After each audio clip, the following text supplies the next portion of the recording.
இதெல்லாம் போக இங்கே திண்டுக்கலுக்கு பல இடம் வந்திருக்கேன். வந்தால் லாட்ஜில் எல்லாம் பெரிய ஸ்டார் ரூம் லாட்ஜ் அதெல்லாம் தங்க மாட்டேன். டிவியில் அந்த டிராவல்ஸ் பங்களா, அந்த பங்களாவில் ஒரு ரூம் போட்டிருப்போம். அங்கே தான் வருவார். வந்தாருன்னா ஒரு ஈஸி சேர் மாதிரி இருக்கும், அதில் தான் உட்காந்துருப்பார். நாங்கள் எல்லாம் தொண்டர்கள் தோழர்கள்லாம் போனோம்னாக்கும் கதர் இது இருக்கு பாருங்க, அதை அப்படியே ஒரு பீஸ் வாங்கி விரிச்சிருவாங்க. தொண்டர்கள்லாம் கீழே உட்காந்துருப்பாங்க. அவர் பேசுவார், நாங்கள் பேசுவோம்.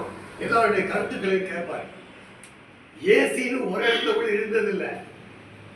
ஃபேன் வேணா போட்டிருப்போம், அதை எல்லாரும் போட்டுக்கிறது தான் சாதாரணமாக.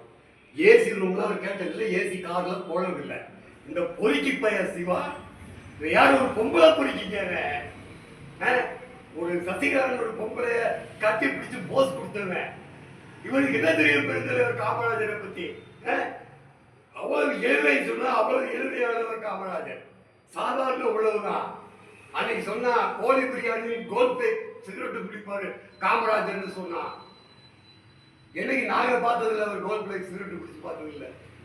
கறிதான் வேணும், மீன் தான் வேணும், முட்டை தான் வேணும்னு கேட்டதில்லை. எந்த தொண்டை எதை கொடுக்குறாலும் வாங்கி சாப்பிட்டு அப்படியே ஓடிக்கிட்டு இருந்தவர் காமராஜர். அவர் முதலமைச்சராக இருக்கப்ப ரை மோதம் போட்டுக்கிட்டு இது வண்டி போகுது. அன்னைக்கு தான் புதுசாக இன்ட்ரடியூஸ் பண்ணுறாங்க சைக்கிள் வண்டி. ஒன்று என்ன சொல்ல நிறுத்தப்பா, என்னப்பா சங்கூதிக்கு போய் வாங்கின்னு அப்படின்னா. இல்லைங்க, முதலமைச்சர் எல்லா வண்டியும் விலகி போட்டுக்கிறதுக்காக போட்டுக்கணும். செட்டப்படதான் என்ன சங்கூதி வாங்க, இப்போ ஏன்டா ஊதிக்கிட்டு இருக்கீங்க? எழுதலாம் முதல்ல சொன்னவர் பெருந்தலைவர் காமராஜர். அதே மாதிரி நாகர்கோவில் தேர்தலில் அண்ணா முதற்கொண்டு சொன்னார், தமிழர் தோற்கக்கூடாது, அவருடைய குரல் டெல்லியில் ஒழிக்கணும், அதனால் திமுக அங்கே வந்து போட்டியிடாதுன்னு சொல்லிட்டார். சுதந்திர கட்சி தான் எதிர்த்து நின்றுச்சு. அங்கே பிரச்சாரம் பண்ணப்பட எம்ஜிஆர் போக மாட்டேங்கிட்டாரு.